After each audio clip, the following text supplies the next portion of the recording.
streaming just broke down. I think my internet just got disconnected for a quick second. Again, let's start over again. So I'm going to be posting a video for you guys on Monday. I'm going to go through the most complicated process of Amazon FBA, which is shipping. I'm going to take you guys from process A to process Z and the terms that are involved, the shipping terms, which is absolutely the most confusing part. But I think this is an absolute important prerequisite that I go over with you guys before that video in order for you to understand what I'm talking about.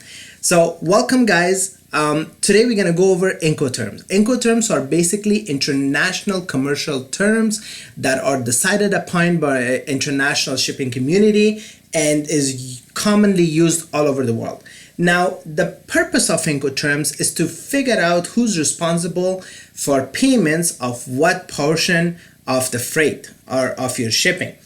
That's it really. The terms basically explain or they are keywords for the responsibilities involved with each person as a buyer, which is you, and your seller, manufacturer, which is your supplier in China, and what are they responsible for, and what are you responsible for, and which one to use when. So that's basically the main purpose of Incoterms.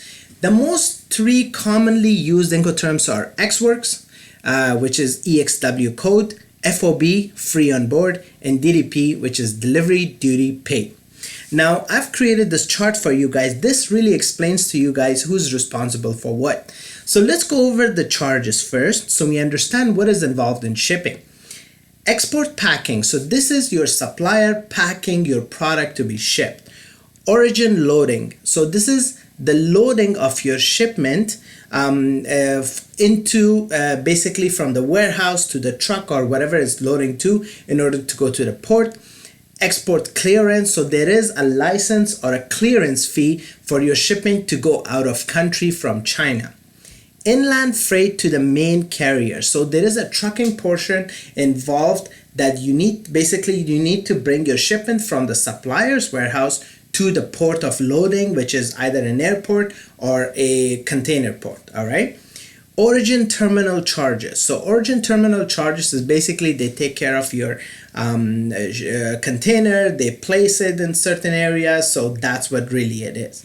Vessel loading. Loading is basically, you know, those cranes. If you have a container coming in, those cranes pick up those containers and load it onto the vessel, which is a steamship. Okay, that's what loading is. Or if it's an air freight, the guys that basically bring in the shipments in those little cars and they load it onto the plane, that's what that charge is for. Ocean freight or air freight. So this is the actual freight portion, which is once it's loaded to the vessel, the journey that it makes from that port to the port of unloading, which is going to be in the United States, Canada, wherever you're shipping. So that journey is basically your ocean freight or air freight. This is where the majority of the cost is. Insurance, if you want insurance, that's another thing. Destination terminal charges. Just like origin terminal charges, there are destination terminal charges in order to unload your shipment and put it on a cart or put it in a container yard or what have you. Delivery to buyer destination. So this is your truck freight. Once the shipment is unloaded and it's customs cleared, it's basically by a truck or rail or what have you, is gonna come from the port, airport or port to an Amazon FBA door. So that's what that charges.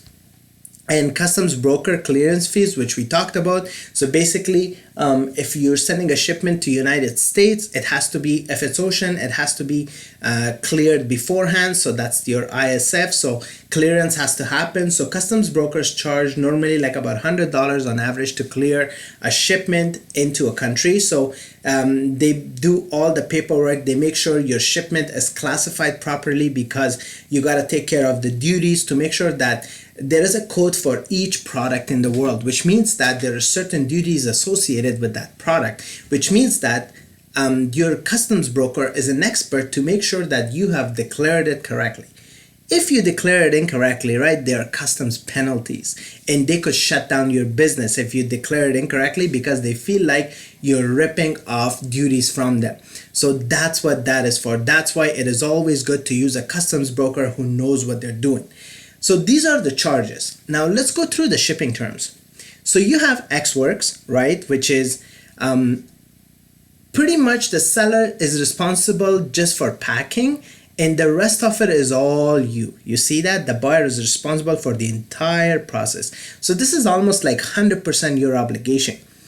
FOB, which is free on board, the seller is responsible up until the point of loading your product to the vessel or at the port overseas. So if you're by air, ocean, so whatever port is, they're only responsible up until loading. Once ocean freight kicks in, you're responsible for the rest of the journey of your freight to an Amazon FBA door.